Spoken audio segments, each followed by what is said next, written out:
Acompanhando desde cedo, aí o Brasil acompanha as manifestações pela democracia que começaram hoje em São Paulo após a leitura de 2 manifestos da Faculdade de Direito da USP.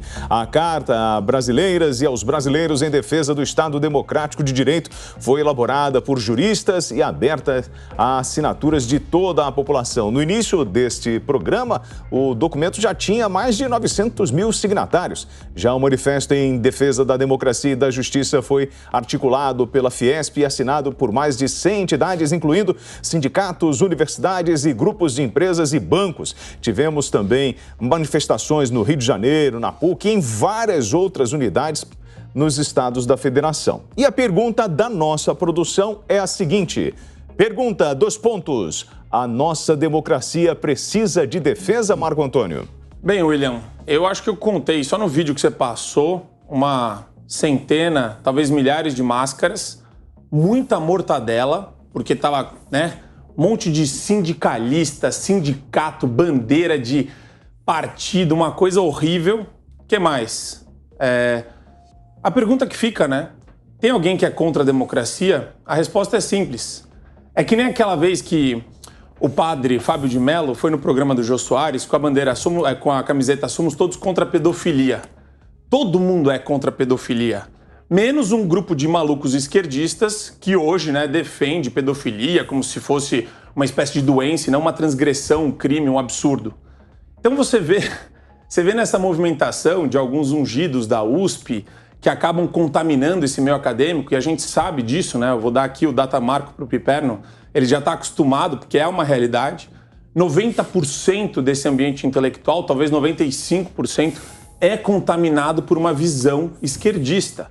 Isso tem a ver com Gramsci, isso tem a ver com a escola de Frankfurt, isso tem a ver com o ambiente intelectual, não só brasileiro, isso é no mundo inteiro. E qual que é a pauta deles? A pauta deles é essa cultura de medo. Como que eles influenciam as pessoas? Com medo. Eles usam o medo para tentar estimular alguma pauta subjacente. Qual que é essa pauta subjacente?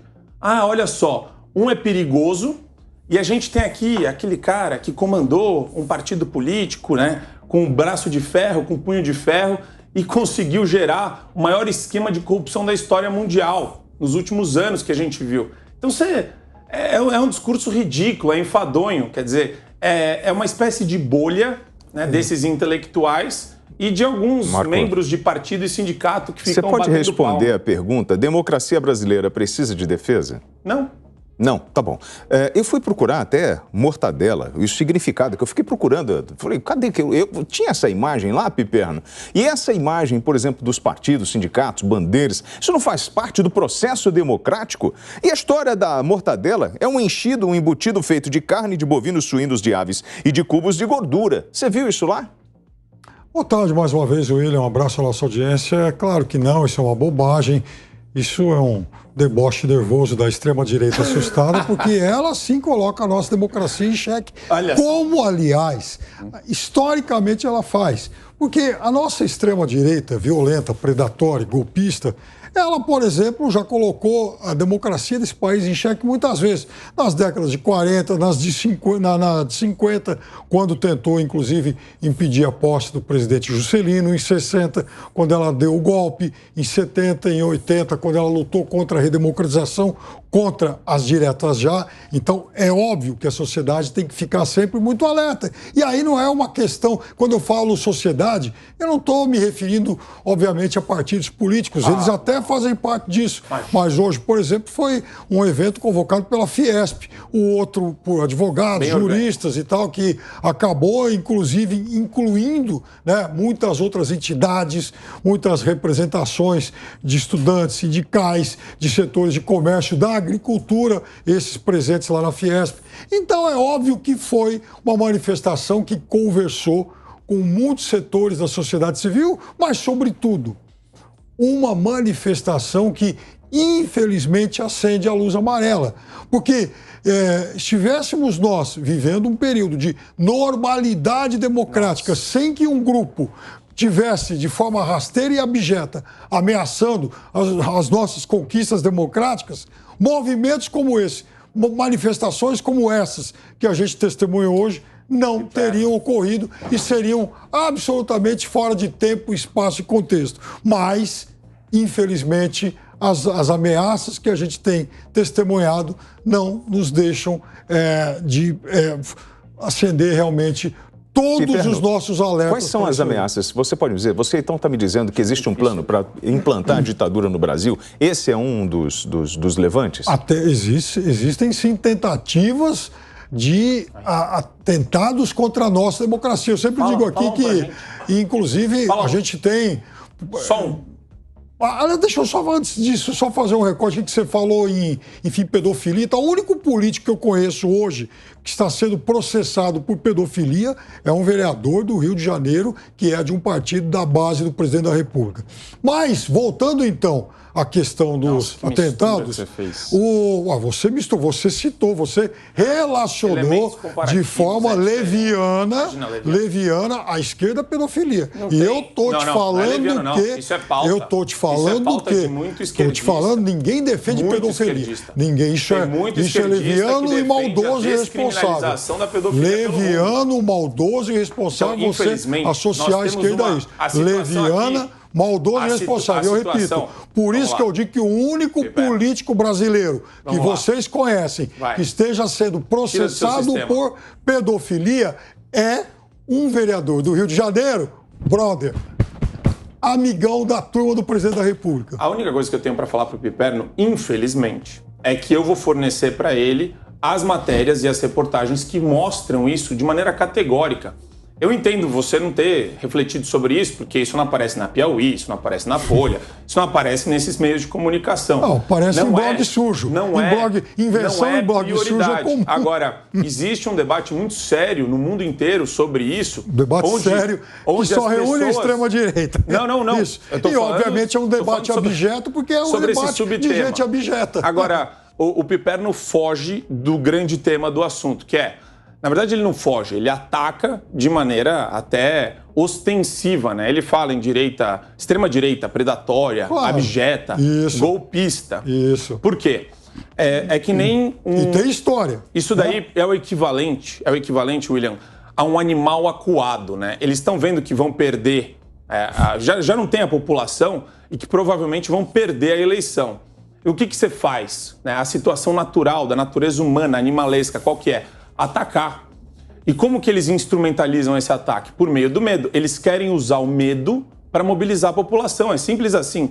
Quem não enxerga isso, na verdade, tem algum tipo de cegueira ideológica, porque está muito claro. Você vê a manifestação fora da USP, e lá no Largo São Francisco, e fica muito claro que é uma pauta de sindicalistas que perderam a boquinha, que apoiam a revogação da reforma trabalhista, é uma pauta de partidos de extrema esquerda que apoiam o Lula, é o grito fora Bolsonaro, no meio dessa manifestação que aconteceu lá na USP. É a esquerda que está acuada? É muito evidente. Liderando todas as pesquisas à presidência? Piperno, porque e você me diga, por favor, a última pesquisa que a gente existe um risco de uma ditadura nesse país? Não, existe. Esse lado é golpista, esse lado quer usar as Forças Armadas, por exemplo, para atropelar o processo eleitoral, já ameaçou você mesmo já falou que isso não é verdade. Já ameaçou não reconhecer resultados. Eles já ameaçaram isso. Já ameaçaram não jogar dentro das quatro linhas. Tá vendo que é tudo meio ameaça? Então, aí que tá o negócio. Você tem o Supremo que está jogando fora das quatro linhas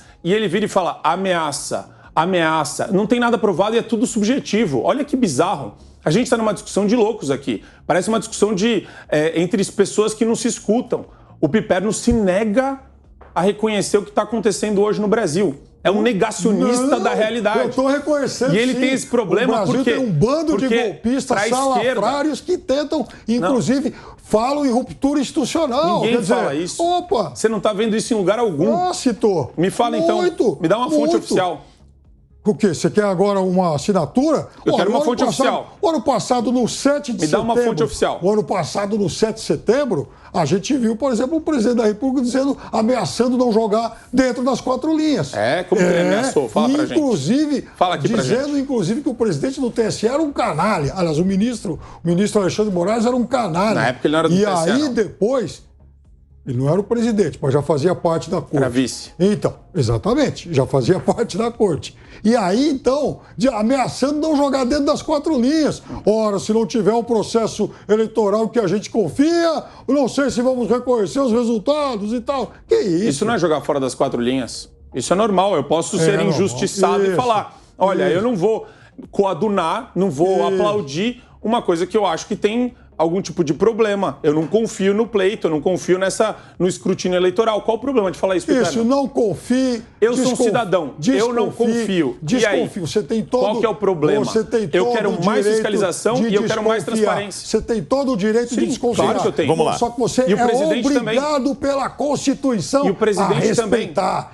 Ninguém está falando de respeito à Constituição. E aí que está o negócio. Isso é construção Quem sua. não respeitar resultados das urnas é golpista. E eles não, aliás, em momento algum, eu vi uma declaração do presidente da República e dos seus comparsas, dos seus cúmplices, dizendo o seguinte: eu vou respeitar o resultado das urnas. Ele já falou 1 milhão de vezes. Já falou 1 milhão de vezes. Sejam eles quais forem. Já falou 1 milhão de vezes não isso. Falou. O que ele faz, e é saudável para qualquer democracia, e é um princípio de viés liberal, é a premissa de desconfiar do Estado sempre. E ele sofre com isso, porque ele é um candidato à reeleição antissistema. Ele entrou no sistema e esse é o sistema jogando de volta contra ele. Depois de a gente fala isso o tempo todo. Como deputado, e outra coisa, o neófito de 7 mandatos. Existe muita... O meu problema aqui, assim, humildemente, Piperno, com relação ao seu discurso. Pera lá. A primeira coisa, que ele é humildade eivado. Não combina com você. Já ele vamos começar. Ele é eivado. Vista a sandália. Obrigado pelo carinho. Ele é eivado de... aí eu não gosto até de falar a palavra, mas eu acho que não é por dolo. É mais por um pouquinho de ignorância com relação aos fatos que aconteceram junto ao Supremo Tribunal Federal. Essa é uma questão categórica, é objetiva. A gente enxerga uma posição ativista dos ministros. E agora eu vou falar para você como se a gente estivesse numa mesa de bar. Eu chego e falo, Piperno, os juízes do Supremo Tribunal Federal, os ministros, estão agindo de forma ativista. Isso é um fato. Isso é um fato. É inquestionável isso. Não. Tem muita gente, inclusive o teu candidato aí, o Luiz Inácio, já falou isso, inclusive. E você está querendo defender uma posição que é de uma supremocracia, de uma juristocracia, que se coloca acima do bem e do mal, querendo dizer o que é fake news, o que é verdade, o que não é, o que é discurso de ódio, o que não é. E isso é muito perigoso. Aqui eu tô te conclamando, Piperno, para atentar a esse tipo de posição, porque se isso fosse contra vocês, eu nunca aceitaria. Eu nunca aceitaria um Supremo Tribunal Federal que fosse atrás de deputado da esquerda, que fechasse meio de comunicação da esquerda. É isso que nos diferencia aqui.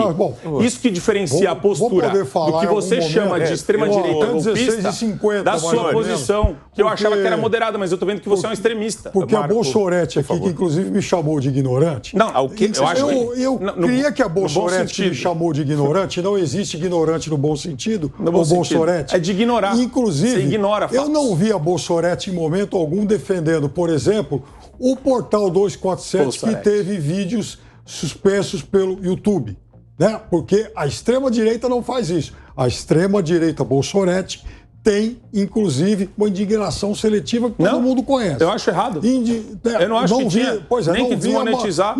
Só que a plataforma é privada. A plataforma está fazendo isso de maneira rotineira. Olha só não, mas o discurso veja bem. Então, mas só para continuar, então, eles são muito golpistas, inclusive muitas manifestações. Eu sou golpista? É claro que é. Eu quero saber se o manifesto de 2022, ele foi beber na fonte daquele documento de 1977 para buscar ou retomar o espírito democrático brasileiro ou, na verdade, o que nós vimos hoje foi uma grande campanha eleitoral? Inclusive, não só foi beber na fonte, como, inclusive, ele reuniu remanescentes daquele documento. Lá estava lá o Flávio Berrembar, por exemplo, entre outros juristas, ou seja, gente que foi signatário daquela carta de 45 anos atrás, estava novamente, aliás, dos sobreviventes, dos 20 sobreviventes, 18 assinaram o documento. Inclusive, esse que eu acabei citando. Marco, agora, palanque eleitoral ou resgate da nossa democracia?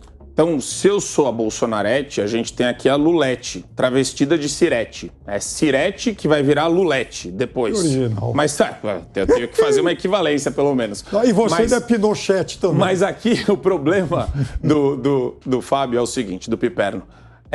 Ele realmente está entoando um discurso que ninguém mais acredita, ninguém cai nessa balela. É muito claro que essa ala acadêmica tem uma predileção para um lado, que é o lado da esquerda. Isso é instrumentalizado pela classe política, por sindicalista, por essas entidades que se beneficiam desse discurso. É um discurso que, no meu entender, é muito raso. E quando faz ainda algum tipo de vínculo com o regime militar, fica muito clara a demagogia. E é uma demagogia boba, é uma espécie de sentimentalismo bobo, raso, superficial, que não leva a lugar algum. Eles só querem gerar esse discurso odioso de demonização. Eu estou falando com uma pessoa aqui do meu lado que já demonizou o Bolsonaro de todas as formas. Só que o candidato dele está agora respondendo e já vai retirar dos canais das redes sociais a atribuição de genocida ao Bolsonaro. Por quê? Porque é falso. Só um doido varrido chama o Bolsonaro de genocida. Só que a mídia inteira fez isso nos últimos 3 anos. É um bando de louco. Só acredita em louco quem é estúpido, energúmeno ou muito desatento e ingênuo. Então esse é o ponto. Só chama de genocida uma pessoa completamente tresloucada. Não dá para você levar a sério um ser humano que fala isso. Não vou nem falar quando ele disse no Pânico que o Bolsonaro não é gente, não é ser humano. Isso daí é o cúmulo dos absurdos, do maior absurdo que eu já vi na minha vida. Você não defende a liberdade de expressão? Mas eu posso criticar o conteúdo que eu considero ruim, energúmeno, fraco, tolo, enviesado e manipulativo. Mas você está aplaudindo uma decisão de retirar um conteúdo Não, é uma decisão de cunho eleitoral, porque isso daí cai na legislação eleitoral como difamação da pessoa do Bolsonaro. Isso eu falei, deixa eu falar uma coisa só para ficar claro. Você pega uma eu sempre falei para o William que é comum no período eleitoral essa briga para retirar conteúdo que é difamatório de cunho pessoal, que não tem nenhum interesse no debate político. Isso sempre existiu, não é a primeira vez. Agora, no meu entender, quando você fala em rede social, eu sou a favor da maior liberdade de expressão e abertura possível. Estou vendo.